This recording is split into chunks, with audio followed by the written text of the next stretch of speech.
You know, the whole thing that happened in Montreal, not that we want to go back to all that, but Triple H,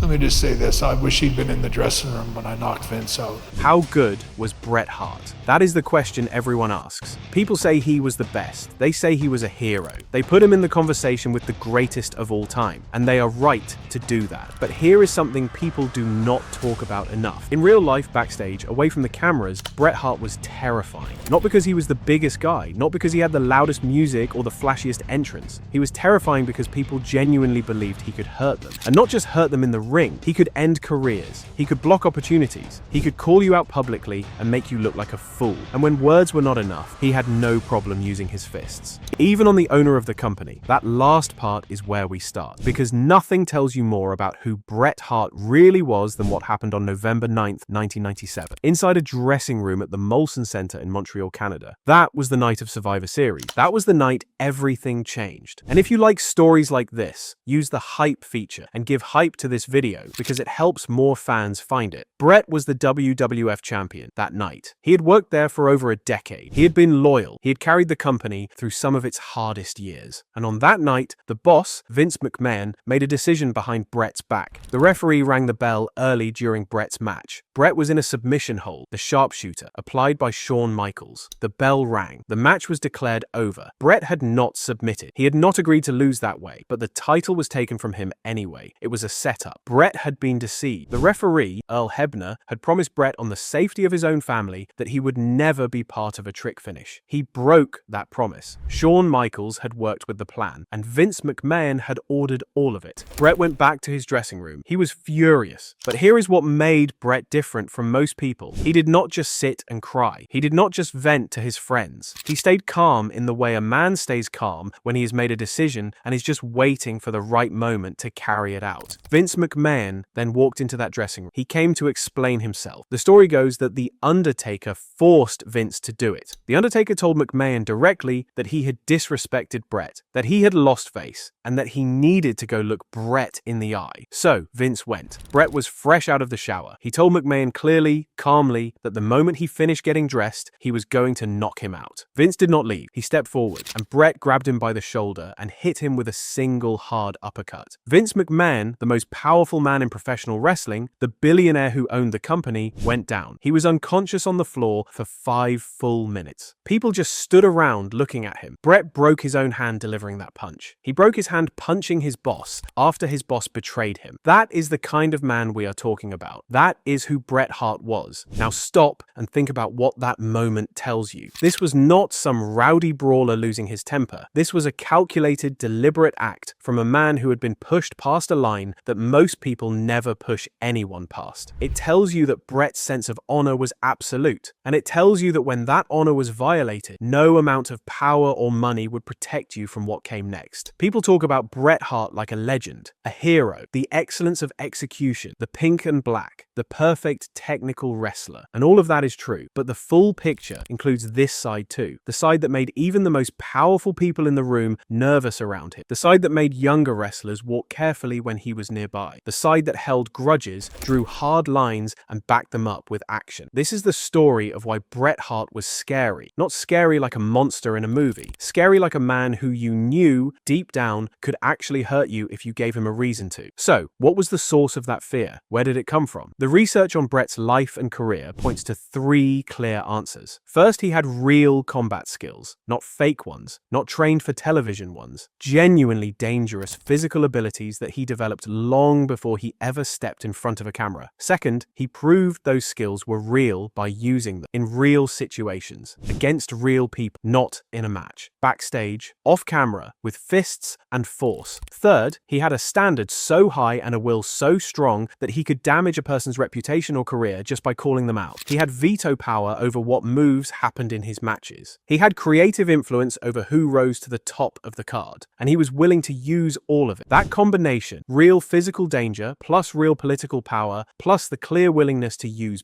both, is what made Bret Hart scary in a way that very few wrestlers have ever been. Let us start at the beginning. Before Bret Hart was a champion, before he was on television, before the sunglasses and the leather jacket and the bright pink tights, let us go to a basement in Calgary, Canada. The Hart family home sat in the Stampede City in the province of Alberta. In the basement of that home was a room, not a nice room, not a room with mirrors and proper mats and safety equipment like you would find in a modern training facility. It was small, the ceilings were low, the walls were wood paneled, the floor had a single thin mat laid directly on concrete. There were no ropes, there was no ring, there were no turnbuckles to lean against or roll under. This was the Hart family dungeon, and it had been producing tough people since the early 1950s. Stu Hart, Bret's father, ran the dungeon. Stu was a hard man with a deep belief that wrestling was an art and a science, and that the best way to teach it was pain. His training method was simple. He would grab you and stretch you. He would apply real joint locks, real submission holds, and he would work them until you either understood the technique or you could not take the pain anymore. He did not go easy on anyone. Over the years, the room itself showed the violence of what happened inside it. There were cracks in the walls, there were stains that did not wash out. There were holes punched in the low ceiling from the force of certain throws and maneuvers. Stu Hart stretched men who were much bigger than Bret. Men like superstar Billy Graham, a legendary physical specimen known for his size and power. Men like the Iron Sheik, a formidable athlete with real amateur credentials. Stu would tie them in knots. He would stretch them and bend them and push them past what they thought their bodies could do. The lesson was always the same. Technical skill beats size. Leverage beats muscle. Knowledge of the body is more dangerous than just having a big body. Bret grew up around this. He absorbed it. He trained in that basement from a young age. But it was not just the dungeon. Bret also competed in real amateur wrestling. He started at age 9. He won a Calgary City Championship in 1974. He later earned a collegiate wrestling title too. These were not scripted outcomes. These were real competitions with real opponents who were also trying to win. What does that background do for a person? It builds something that most wrestlers in the 1980s and 1990s did not have. In that era, a lot of the most famous names in wrestling were bodybuilders. They had big arms, wide chests, impressive looks. They were theatrical. Their intimidation factor was visual. It was about what they looked like, not necessarily what they could do in a real fight. Bret was different. He was not the biggest person in the room, but he understood human anatomy in a way that most of those big athletes did not. He knew how joints worked. He knew how to apply leverage to a body in a way that caused real pain and real danger. He knew how to take a larger opponent and put them in a position where their size was irrelevant because they were suddenly defending themselves against a lock that their body could not resist. In professional wrestling, there is a term for someone like that. The term is shooter. A shooter is a wrestler who has genuine, real, unscripted combat skills. If the script were thrown out the window, if a match stopped being a performance and became a real fight, a shooter could hurt people. A shooter could win. Bret Hart was a shooter. And in a locker room filled with bodybuilders and performers, that was a quiet, permanent kind of threat. You did not need to see Bret lose his temper to understand this. You did not need him to tell you. The people who knew the business understood what his background meant. They knew about the dungeon, they knew about his amateur career, and they adjusted how they treated him accordingly. Kevin Nash, one of the biggest names of that era, once said something very telling about Bret. Nash said that Bret was the most believable wrestler he ever saw. Nash was a 7-foot-tall man who had been one of the most dominant physical forces in wrestling for years. And his highest compliment to Bret was not about how impressive he looked,